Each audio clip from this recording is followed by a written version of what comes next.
Testimonya raw ni dating Department of Public Works and Highway Secretary Manuel Bonoan ang posibleng mag-ugnay kay dating Executive Secretary Lucas Bersamin sa flood control scandal ayon kay Senador Ping Lacson.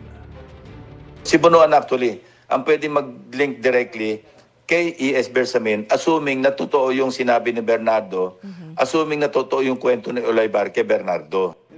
Sabi ni Lacson, kung magsasalita si Bonoan at maglalabas ang ebidensya, ito raw ang magpapatibay sa koneksyon umano ng dating Executive Secretary sa 2025 budget insertions. Pero sa ngayon, sangayon si Lacson na triple hearsay ang akusasyon kay Bersamin. Ganyan din inilarawan ni Bersamin ang pagsangkot sa kanya ni dating DPWH Undersecretary Roberto Bernardo.